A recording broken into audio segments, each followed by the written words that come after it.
Good morning, Year 6, and welcome to this Tuesday morning reading skills with Mr. Long. Now, the last couple of weeks, we have made some lemon syrup cake. We have also looked at how to make a paper aeroplane. This week, we are not doing a non-fiction. We are actually going to look at part of a storybook. And this is the book.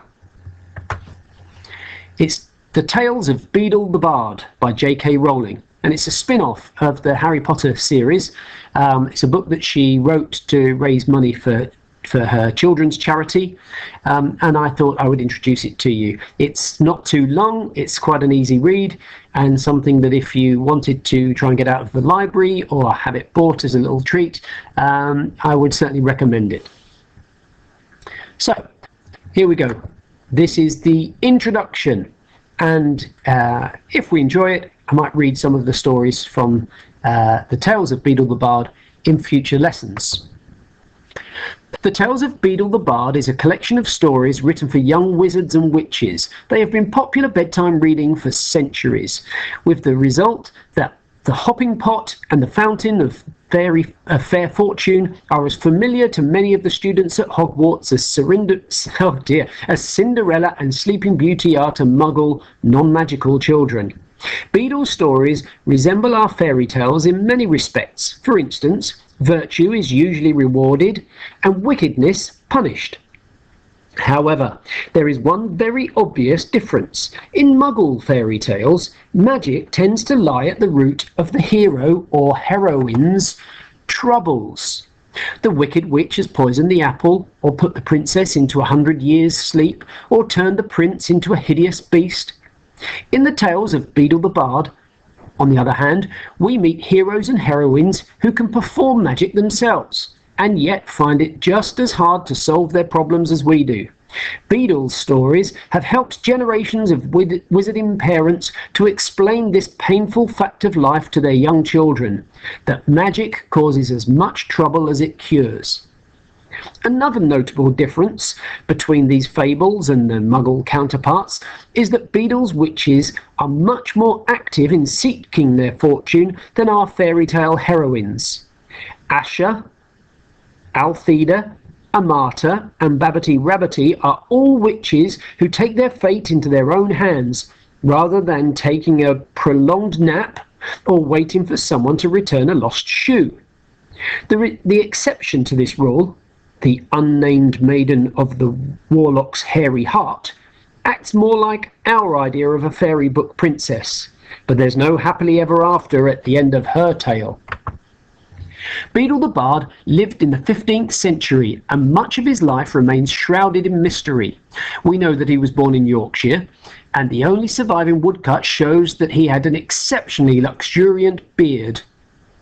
If his stories accurately reflect his opinions, he rather liked Muggles, whom he regarded as ignorant rather than malevolent, and that means that they were stupid rather than evil.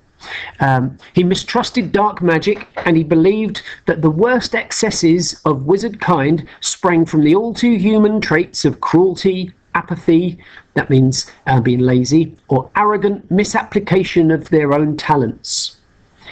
That means misusing their talents. The heroes and heroines who triumph in these stories are not those with the most powerful magic, but rather those who demonstrate the most kindness, common sense, and ingenuity. One modern-day wizard who held very similar views was, of course, Professor Albus Percival Wulfric Brian Dumbledore, Order of Merlin, First Class, Headmaster of Hogwarts School of Witchcraft and Wizardry, Supreme Mugwump of the International Confederation of Wizards, and Chief Warlock of the Wizengamot. This similarity of outlook notwithstanding, it was a surprise to discover a set of notes on the Tales of Beedle the Bard among the many papers that Dumbledore left in his will to the Hogwarts archives. Whether this commentary was written for his own satisfaction or for future publication, we shall never know.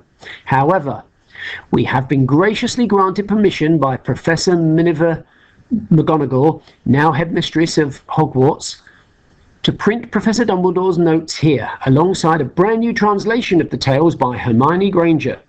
We hope that Professor Dumbledore's insights, which include observations on wizarding history, personal reminiscences, that means personal memories, and enlightening information on key elements of each story, will help a new generation of both wizarding and Muggle readers appreciate the tales of Beedle the Bard.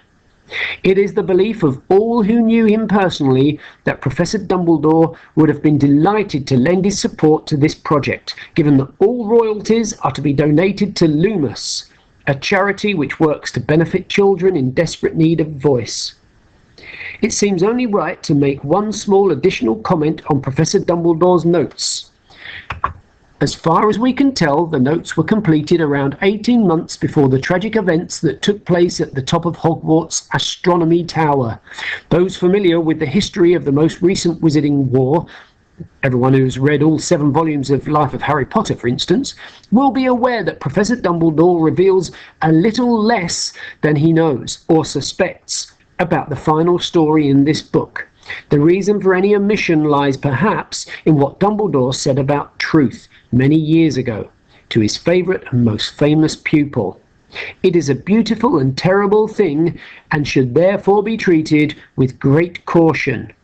Whether we agree with him or not, we can perhaps excuse Professor Dumbledore for wishing to protect future readers from the temptations to which he himself had fallen prey, and for which he paid so terrible a price.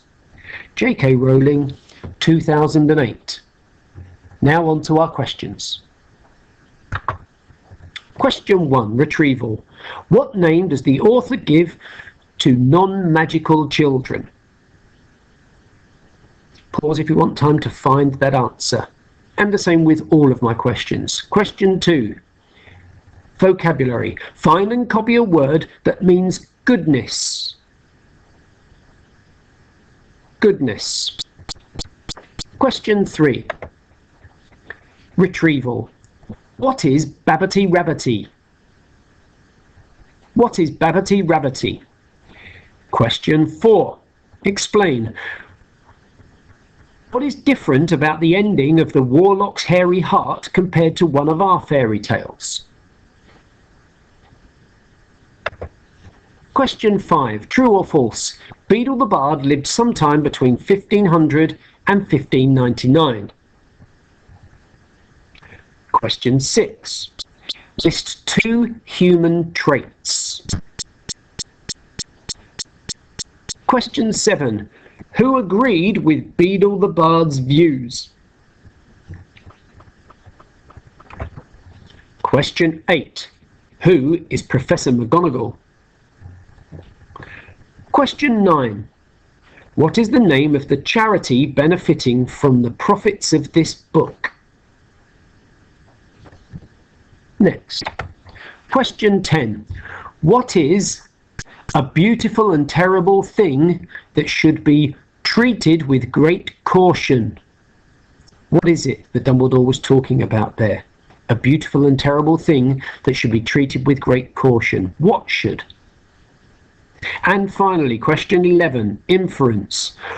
What phrase means to die? Or what phrase is being used to infer that someone has died? Okay, pause now if you want longer to look at the answers or to write the answers to the questions down, because I'm going to go back through the answers now.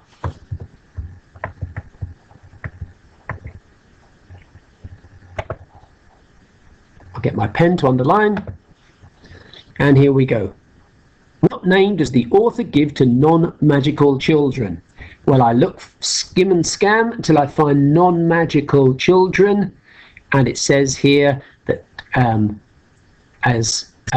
Hogwarts, as Cinderella and Sleeping Beauty are to Muggle children. That's Muggle, non-magical children. So the word I'm looking for is Muggle. Question 2, vocabulary. Find and copy a word that means goodness. Now, if you remember, the best way to do this is to find a word that we're not sure about, perhaps we can't quite recognize, and then see if we can fit it in to fit the new word goodness into the sentence to see if it makes sense. So if we have a look at this paragraph here, Beedle's stories resemble our fairy tales in many respects. For instance, virtue is usually rewarded and wickedness punished. Well, I know wickedness means bad or evil. I'm not sure what virtue might mean, so I wonder if goodness will fit in. Beedle's stories resemble our fairy tales in many respects. For instance, goodness is usually rewarded and wickedness punished. Well, that makes sense, so I'm going to suggest that virtue means goodness. Next question. What is Babbity Rabbity? We've got a list of people here, list of heroines. Asha, Althea, Amata, and Babbity Rabbity are all witches. So Babbity Rabbity must be a witch. Explain what is the difference about the ending of the Warlock's Hairy Heart compared to one of our fairy tales. It says down here, of course, we skim all the way through until we find the reference to the Warlock's Hairy Heart.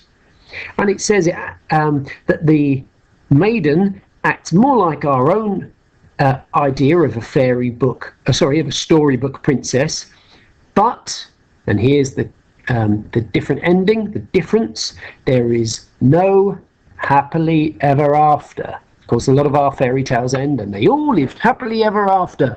Well, not in the Warlock's Hairy Heart. Next, question 5. True or false? Beedle the Bard lived sometime between 1500 and 1599. Well, it says here, Beedle the Bard lived in the 15th century. But did you notice my little sneaky trick there? The 15th century means the 1400s. Doesn't it? Because we are now in the 21st century, but we are in 2021. So we are in the 2000s. In the 21st century. So the 15th century is the 1400s, between 1400 and 1499. Next, list 2 human traits. Well, I'm going to look for the word human and traits. And I skim and scam and skim and scam, and I find all 2 human traits. And then it lists 3 all 2 human traits. I could have cruelty, apathy. Do you remember I said that means laziness? And an arrogant misapplication of their own talents. That means being too full of yourself to realise that you're not using your talents properly. I wonder if anyone falls into that category. I'm sure I must have done at times in my life. Question 7. Who agreed with Beedle the Bard's views? Well, it says one modern-day wizard who held very similar views was, of course, Professor Albus Dumbledore. If you wanted to write all of it down, Percival Wulfric Bryan, you could do, but his name was Professor Albus Dumbledore. Any of those would do. Professor Dumbledore is fine. Next question, question 8.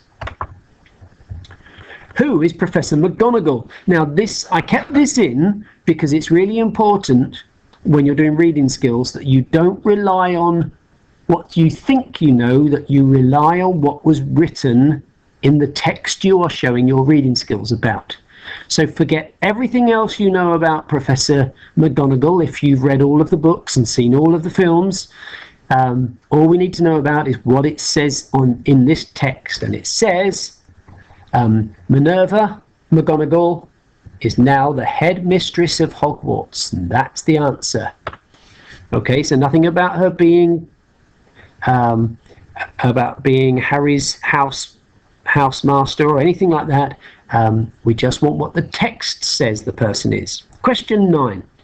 What is the name of the charity benefiting from the profits of this book? I believe this is a true charity that has been set up by J.K. Rowling, and it's called Lumos. And it is to benefit children in desperate need of a voice, so children who need help. Next, question 10. Oh dear, excuse me. Question 10. Retrieval. What is a beautiful and terrible thing that should be treated with great caution. So we find where it says a beautiful and terrible thing, and then we need to go back and read the sentence before it. The sentence says, the reason for any omission lies perhaps in what Dumbledore said about truth many years ago.